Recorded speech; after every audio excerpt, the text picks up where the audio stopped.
It feels like your general point is that we've got, the S and the X, law of large numbers. The Roadster, who knows? China is a difficult environment. They've got competition coming online. We needed some fireworks. Is this gonna cut it? Yeah, look, I mean, I think Elon Musk played the hits, right? And Tesla played the hits last night. And they doubled down on the things that have traditionally, built the brand and what they built the brand on. The question is, was anybody not buying a Tesla because it didn't accelerate fast enough? When you talk to actual users, the ludicrous mode is already like physically uncomfortable. I really don't see, other than getting those sort of committed fans to buy another one. Like I don't know what this this update does. Yeah, I wonder if you think, does this mark a pivot in Tesla's narrative from, for example, low margin, volume, affordable, to more premier performance? Right. See, that's the question.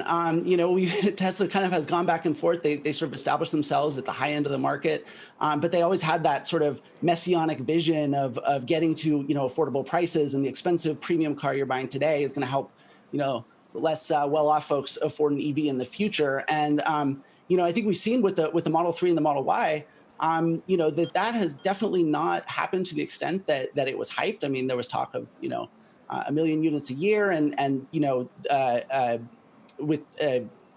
by a couple years ago. And so now it seems with the Plaid, they've got a halo vehicle again, that's sort of suggesting that they're committing back to the premium model. But I think that it's not really certain. And I think as competition comes into the market, they have to be a lot more clear about, what kind of a car company are you? Ed, you don't sound impressed by yesterday's conference, but, I don't think that even Tesla fans think that this was a major game changer for the mission or for the financials. This was all about Tesla showing off its technology, right? And that it still remains far ahead of the pack, even though we're going to see more electric vehicles, wasn't it? Yeah, and I think, absolutely. I think the interior refresh of the Model S is important. I mean, the sales of that vehicle have really been suffering, and it needed something to revive it. But, and I think that Tesla has really, obviously built a brand around being sort of on the cutting edge of technology. But, being on the cutting edge is not always 100% good. And frankly, I think there's a lot of things. Already, Tesla has a lot of struggles with their human-machine interface, particularly when it comes to the automation in their cars. You see sort of sudden unintended acceleration being a problem, mode confusion using autopilot. And I think some of the further steps that they're taking, particularly in that human-machine interface piece of it, I think runs a lot of risks of worsening some of those problems. I'm referring here to the move away from control stalks to the car apparently being able to just kind of know where you're going.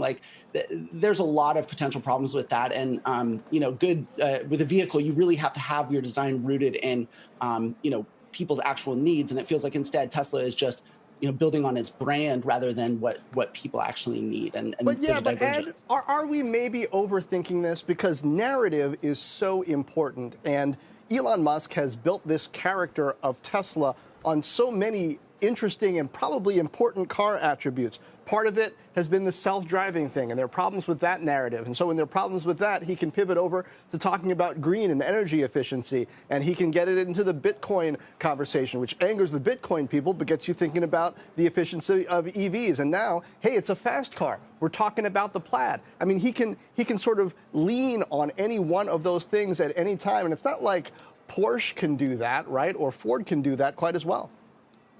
Yeah, no, absolutely. I mean, look, the narratives, Musk's ability to create and propagate narratives is very clearly one of the most fundamental thing to the company's success. Again, though, I think what we're seeing here, though, is that Musk has always been in this dialogue with his committed fans. He's who he speaks to, literally, in terms of when he goes to the media and stuff. It's oftentimes just to committed fan blogs, and so he's been in this conversation. And I think what you're seeing is that with Plaid, he's really served them. He served what they've been used to sort of expecting and wanting.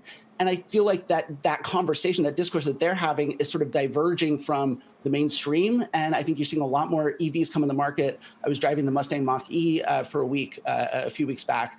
And that's a really great example of a car that does the things that Tesla does well, maybe not to quite the same extent that Tesla does, but that it's just, they do it in a much more well-rounded sort of normal car package. And I think that as this market matures, I think that Musk is going to need to sort of examine, are his hardcore fans like, is the feedback from them sort of leading him away from the meat of the market? And I think there's a very real risk there.